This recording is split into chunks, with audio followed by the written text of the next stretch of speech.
नमस्कार। विजनाइज के news today के इस अंक में आप सभी का स्वागत है। इस अंक में हम आपके लिए लेकर आए हैं यूपीएससी परीक्षा की दृष्टि से महत्वपूर्ण कुछ अहम खबरें। इस अंक की सबसे पहली खबर वित्त मंत्रालय से संबंधित है। हाल ही में वित्त मंत्रालय ने special assistance to states for capital expenditure यानी SASCE योजना के तहत 27 राज्यों के लिए 9,879 करोड़ रुपए के पूंजीगत व्यय प्रस्ताव को अनुमोदन प्रदान किया है। आपको बता दें कि पूंजीगत व्यय के लिए राज्यों को विशेष सहायता यानी special assistance to states for capital expenditure SASCE योजना की घोषणा आत्मनिर्भर भारत पैकेज 2.0 के तहत की गई थी। इसके तहत केंद्र द्वारा विशेष रूप से पूंजीगत व्यय के लिए राज्यों को 12,000 करोड़ रुपए का विशेष ब्याज मुक्त 50 वर्षीय ऋण प्रदान किया जाएगा। इस योजना का उद्देश्य उन राज्य सरकारों के पूंजीगत व्यय को बढ़ावा देना है जिनके कर राजस्व में कोविड-19 महामारी की वजह से कमी हुई है। कोविड महामारी के कारण इस वर्ष कठिन वित्तीय परिस्थितियों का सामना करना पड़ा है। राज्य वस्तु एवं सेवा कर राजस्व में पिछले वर्ष के अप्रैल-अगस्त की तुलना में इस वर्ष की समान अवधि में 30% गिरावट आई है। SASCE योजना के 3 भाग हैं। योजना का पहला भाग पूर्वोत्तर क्षेत्र को शामिल करता है, जबकि योजना का दूसरा भाग अन्य सभी राज्यों के लिए जिन्हें भाग 1 में शामिल नहीं किया गया है। और योजना के भाग 3 का लक्ष्य राज्यों में विभिन्न लोक केंद्रित सुधारों को बढ़ावा देना है। इस भाग के तहत 2,000 करोड़ रुपए की राशि निर्धारित की गई है। ये राशि केवल उन्हीं राज्यों को उपलब्ध कराई जाएगी जिन्होंने 4 सुधारों में से कम 3 सुधारों को कार्यान्वित किया है। ये 4 सुधार हैं: एक राष्ट्र एक राशन कार्ड, व्यवसाय करने की सुगमता में सुधार, शहरी स्थानीय निकाय, उपयोगिता सुधार और विद्युत क्षेत्र से संबंधित सुधार। दरअसल भूमि, भवन, मशीनरी, उपकरण जैसी संपत्तियों के अधिग्रहण के साथ साथ शेयरों में किए जाने वाले निवेश संबंधी व्यय को पूंजीगत व्यय में शामिल किया जाता है। पूंजीगत व्यय का उच्चतर गुणक प्रभाव होता है जो अर्थव्यवस्था की भावी उत्पादक क्षमता को बढ़ाता है। पूंजीगत व्यय की वजह से उच्चतर आर्थिक समृद्धि को बनाए रखने में सहायता प्राप्त होती है। अगली खबर जलवायु परिवर्तन से संबंधित है। हाल ही में जलवायु कार्रवाई सम्मेलन 2020 का आयोजन किया गया है। इस सम्मेलन का आयोजन पेरिस समझौते के अंगीकरण की 5वीं वर्षगांठ के अवसर पर किया गया था। ये शिखर सम्मेलन चिली और इटली के साथ साझेदारी में संयुक्त राष्ट्र संघ, ब्रिटेन और फ्रांस की सहमेजबानी में आयोजित किया गया था। पेरिस समझौता जलवायु परिवर्तन पर एक कानूनी रूप से बाध्यकारी अंतर्राष्ट्रीय संधि है। इसे पेरिस में 21वें पक्षकारों के सम्मेलन में अपनाया गया था। इस पेरिस समझौते का उद्देश्य वैश्विक तापन को पूर्व औद्योगिक स्तरों की तुलना में 2 डिग्री सेल्सियस तक कम करना है और लगभग 1.5 डिग्री सेल्सियस तक सीमित करना है। इस शिखर सम्मेलन के दौरान सदस्य देशों द्वारा पेरिस समझौते के 3 स्तंभों के तहत नई प्रतिबद्धताओं को व्यक्त किया गया। ये प्रतिबद्धताएं हैं शमन, अनुकूलन और वित्तीय प्रतिबद्धताएं। इनको कार्यान्वित करने के लिए कुछ विशेष प्रावधान भी किए गए हैं, जैसे नए राष्ट्रीय स्तर पर निर्धारित योगदान, निवल शून्य उत्सर्जन की प्राप्ति की दिशा में दीर्घकालिक रणनीतियों को स्थापित करना, सर्वाधिक सुभेद्य के समर्थन के लिए जलवायु वित्त प्रतिबद्धताओं को अपनाना और महत्वाकांक्षी अनुकूलन योजनाओं और अंतर्निहित नीतियों को अंगीकृत करना। आइए अब पेरिस समझौते में व्यक्त प्रतिबद्धताओं पर भारत की प्रगति का आकलन करते हैं। भारत में वर्ष 2005 के स्तर से उत्सर्जन की तीव्रता में 21% की कमी की गई है। सौर ऊर्जा क्षमता वर्ष 2014 के 2.63 गीगावाट से बढ़कर वर्ष 2020 में 36 गीगावाट हो गई है। संयुक्त राष्ट्र पर्यावरण कार्यक्रम की उत्सर्जन अंतराल रिपोर्ट 2020 में ये बताया गया है कि वास्तव में भारत का प्रति व्यक्ति उत्सर्जन वैश्विक औसत से 60% तक कम है। इसके अलावा हाल ही में सरकार ने पेरिस समझौते के कार्यान्वयन के लिए एक शीर्ष समिति का गठन किया है। साथ ही राष्ट्रीय स्तर पर निर्धारित योगदानों यानी NDC के तहत भारत ने 3 परिमाणात्मक लक्ष्य निर्धारित किए हैं। पहला है वर्ष 2005 के स्तर पर वर्ष 2030 तक सकल घरेलू उत्पाद की उत्सर्जन तीव्रता में 33 से 35% की कमी करना। दूसरा है वर्ष 2030 तक गैर जीवाश्म ईंधन आधारित ऊर्जा द्वारा विद्युत की हिस्सेदारी को 40% तक बढ़ाना। और तीसरा है वनीकरण कार्यक्रमों के माध्यम से 2.5 से 3 बिलियन टन कार्बन डाइऑक्साइड के समतुल्य अतिरिक्त कार्बन सिंक का निर्माण करना। अगली खबर स्वास्थ्य सर्वेक्षण से संबंधित है। 5वें राष्ट्रीय परिवार स्वास्थ्य सर्वेक्षण यानी NFHS 5 के प्रथम चरण के परिणामों को जारी कर दिया गया है। स्वास्थ्य और परिवार कल्याण मंत्रालय द्वारा 5वें NFHS के आंकड़ों को जारी कर दिया गया है। इसके अंतर्गत 17 राज्यों और 5 संघ शासित प्रदेशों में जनसंख्या, स्वास्थ्य और पोषण पर विस्तृत आंकड़े एकत्रित किए गए हैं। इस सर्वेक्षण में कई निष्कर्ष दिए गए हैं, जो कि वर्ष 2015-16 के NFHS स्टार की तुलना में इस प्रकार हैं। मातृ और बाल स्वास्थ्य संकेतकों में पर्याप्त सुधार हुआ है। 18 राज्यों में 5 वर्ष से कम आयु के बच्चों में होने वाली मृत्यु दर और शिशु मृत्यु दर में कमी आई है। 15 राज्यों और संघ शासित प्रदेशों में नवजात शिशु मृत्यु दर में भी गिरावट आई है। इसके अलावा कुपोषण संकेतकों के संदर्भ में ये स्थिति और भी चिंताजनक हो गई है। 13 राज्यों में ठिगनेपन यानी स्टंटिंग, आयु की तुलना में कम लंबाई से पीड़ित बच्चों की संख्या में अत्यधिक वृद्धि हुई है। 12 राज्यों में लंबाई की तुलना में कम वजन यानी दुबलेपन वाले बच्चों की संख्या में बढ़ोतरी हुई है। वहीं 16 राज्यों में कम वजन वाले और 20 राज्यों में अधिक वजन वाले बच्चों की संख्या में भी वृद्धि हुई है। इसके अलावा 17 राज्यों और संघ शासित प्रदेशों में कुल जनसंख्या के लैंगिक अनुपात में भी वृद्धि हुई है। अधिकांशतः प्रथम चरण के राज्यों में प्रजनन दर में व्यापक गिरावट आई है और गर्भ निरोधक उपयोग में वृद्धि हुई है। सर्वेक्षण में ये भी कहा गया है कि सभी राज्यों या संघ शासित प्रदेशों में 12 से 23 माह के बच्चों के बीच टीकाकरण कवरेज में महत्वपूर्ण सुधार हुआ है। अगली खबर ग्रामीण क्षेत्र से संबंधित है। भारत में केवल 12.9% भारतीय महिलाओं को ही कृषि भूमि से संबंधित स्वामित्व अधिकार प्राप्त हैं। ये निष्कर्ष सेंटर फॉर लैंड गवर्नेंस द्वारा विकसित सूचकांक का एक हिस्सा है। सेंटर फॉर लैंड गवर्नेंस एक निजी कंसल्टेंसी फर्म है। इस सूचकांक में प्रतिशत अंकों में महिलाओं के भू स्वामित्व अधिकार के संदर्भ में राज्यों को रैंकिंग प्रदान की जाती है। आइए अब जानते हैं इसके मुख्य निष्कर्ष। महिलाओं को भू स्वामित्व अधिकार प्रदान करने के संदर्भ में लक्षद्वीप और मेघालय राज्यों का प्रदर्शन सर्वश्रेष्ठ रहा है, जबकि पंजाब और पश्चिम बंगाल का प्रदर्शन सबसे निम्न स्तर का रहा है। दक्षिणी राज्यों में 15.4% और उत्तर पूर्व में 14.1% महिलाओं को भू स्वामित्व प्राप्त है। इतने कम आंकड़ों के बावजूद इन राज्यों ने उत्तरी राज्यों के 9.8% और पूर्वी राज्यों के 9.2% से बेहतर प्रदर्शन किया है।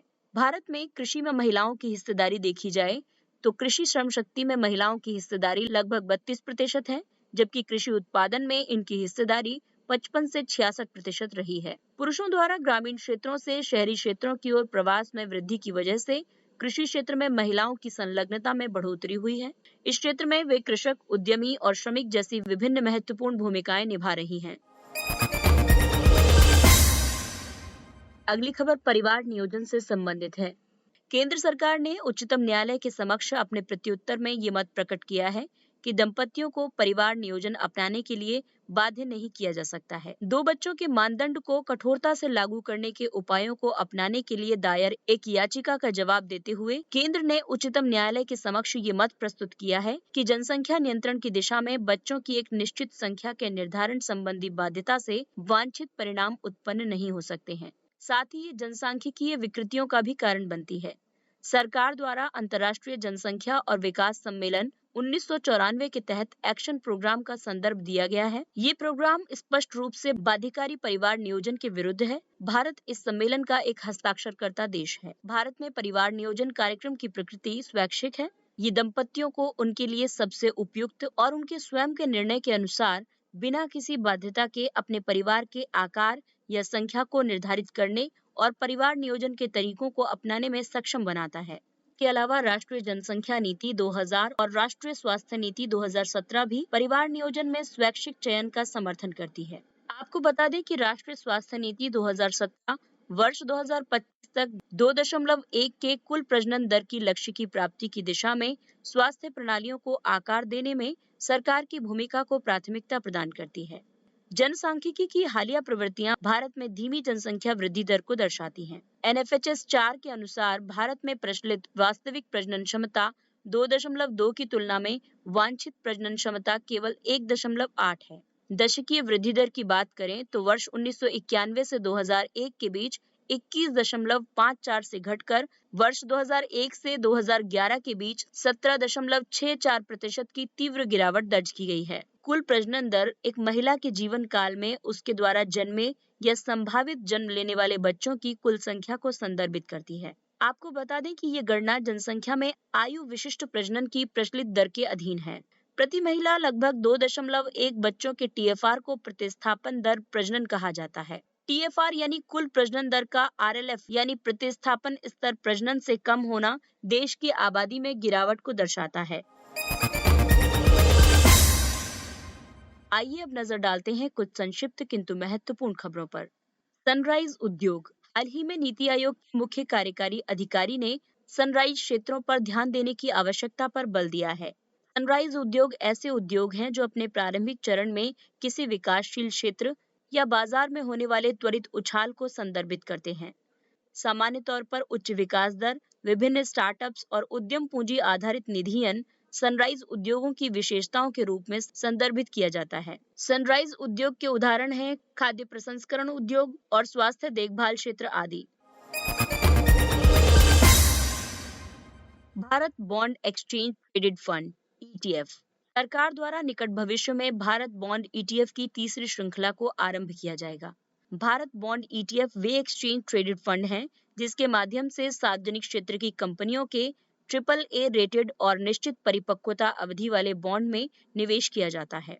ईटीएफ एक इंडेक्स, एक वस्तु या एक इंडेक्स फंड की तरह परिसंपत्तियों के समूह की ट्रैकिंग के लिए एक प्रतिभूति होती है जिन्हें उपयोग किया जाता है, लेकिन इन प्रतिभूतियों को किसी एक्सचेंज पर एक स्टॉक की तरह खरीदा या बेचा जा सकता है। ईटीएफ के माध्यम से एकत्रित की गई धनराशि भागीदार केंद्रीय सार्वजनिक क्षेत्र के उद्यमों यानी सीपीएसईज या सार्वजनिक क्षेत्र के बैंक की ऋण योजनाओं को सुचारू बनाने में मदद करती है। प्रोजेक्ट लून ये समताप मंडलीय गुब्बारों का एक नेटवर्क है। इसे विश्व भर में ग्रामीण और दूर दराज स्थित समुदायों के लिए इंटरनेट कनेक्टिविटी सुविधा प्रदान करने के लिए विकसित किया गया है। ये गूगल की एक सहायक कंपनी द्वारा आरंभ की गई परियोजना है। इसके तहत हीलियम से भरे विशाल गुब्बारे पृथ्वी से 20 किलोमीटर की ऊंचाई पर स्थापित किए गए हैं। ये उस क्षेत्र के ऊपर स्थापित किए जाते हैं जहां से वायुयान उड़ान भरते हैं। यहाँ से गुब्बारे सिग्नल्स को प्राप्त करने और प्रेषित करने के लिए सेल टावर के रूप में कार्य करते हैं। हाल ही में लून ने 312 दिन तक वायुमंडल में बने रहकर सर्वाधिक दीर्घकालिक समताप मंडलीय उड़ान का एक नया रिकॉर्ड बनाया है। उपग्रह आधारित इंटरनेट यानी सैटेलाइट इंटरनेट। ये अवधारणा तांबे के तारों और ऑप्टिक फाइबर केबलों के माध्यम से इंटरनेट सुविधा प्रदान करने की बजाय उपग्रह आधारित इंटरनेट पर बल देती है। इसके तहत अंतरिक्ष में स्थित उपग्रह आधारित डिश के माध्यम से बीम द्वारा किसी क्षेत्र में इंटरनेट सुविधाएं प्रदान की जाएंगी। उपग्रह आधारित इंटरनेट डिश अपस्ट्रीम और डाउनस्ट्रीम कनेक्शन दोनों को बनाए रखने में सक्षम है। ये मुख्य रूप से उन क्षेत्रों में कनेक्टिविटी स्थापित करने के लिए उपयोग की जाती है जहां इंटरनेट के लिए केबल बिछाना कठिन या असंभव होता है, जैसे पहाड़ी अंचलों, सुदूर क्षेत्रों और द्वीपों में। इसमें बैंडविड्थ संबंधी सीमाएं मौजूद हैं जो मौसम में होने वाले अवांछित परिवर्तनों से प्रतिकूल रूप से प्रभावित हो सकती हैं। हालांकि ये एक महंगा विकल्प सिद्ध हो सकता है। Commando battalion for resolute action cobra. सरकार द्वारा कोबरा बटालियन का गठन वर्ष 2009 में केंद्रीय रिजर्व पुलिस बल सीआरपीएफ के अंतर्गत किया गया था। ये पूर्वोत्तर में विद्रोहियों के साथ साथ नक्सलियों द्वारा जारी हिंसा को रोकने के लिए एक विशेष छापामार युद्धक बल है। वर्ष 2008 से 11 के बीच 10 कोबरा इकाइयों को प्रशिक्षित किया गया है। ये इकाइयां छत्तीसगढ़, बिहार, ओडिशा, झारखंड, मध्य प्रदेश, महाराष्ट्र, पश्चिम बंगाल, आंध्र प्रदेश, असम और मेघालय के लिए गठित की गई हैं।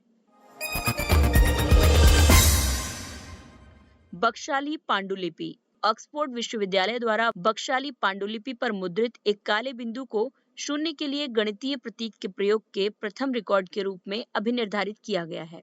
भारत में ग्वालियर के एक मंदिर की दीवार पर 9वीं शताब्दी के शिलालेख को शून्य के प्रयोग का शुरुआती उदाहरण माना जाता है। बकशाली पांडुलिपि एक 3री शताब्दी की भारतीय गणितीय पांडुलिपि है जो बर्च यानी सनोबर के वृक्ष की छाल पर स्याही से लिखी गई है। ये 1881 ईस्वी में पेशावर, पाकिस्तान के निकट बकशाली गांव के आसपास के क्षेत्र में पाई गई थी। हस्तशिल्प और भौगोलिक संकेतक दर्जा प्राप्त खिलौने गुणवत्ता नियंत्रण आदेश से मुक्त हैं। ये भारत को खिलौनों के विक्रय और निर्यात के लिए वैश्विक विनिर्माण केंद्र बनाने और देश भर में स्वदेशी खिलौनों के उत्पादन और विक्रय को बढ़ावा देने की दृष्टि से किया गया एक उपाय है। उद्योग संवर्धन और आंतरिक व्यापार विभाग यानी DPIIT द्वारा भारतीय मानक ब्यूरो से लाइसेंस के अंतर्गत प्राप्त मानक चिन्ह के उपयोग से संबंधित खिलौना गुणवत्ता नियंत्रण द्वितीय संशोधन आदेश 2020 जारी किया गया है। विश्व बौद्धिक संपदा अधिकार संगठन विपो एक GI को उन उत्पादों पर प्रयोग किए जाने वाले संकेत के रूप में परिभाषित करता है जिसकी एक विशिष्ट भौगोलिक उत्पत्ति होती है और उसकी उत्पत्ति से संबंधित विशेषता या प्रतिष्ठा होती है। इसके साथ ही ये अंक समाप्त होता है। अगले अंक में फिर मुलाकात होगी कुछ अन्य महत्वपूर्ण खबरों के साथ। तब तक के लिए आप अपना ख्याल रखिए, सुरक्षित दूरी बनाए रखिए, मास्क पहनिए। नमस्कार।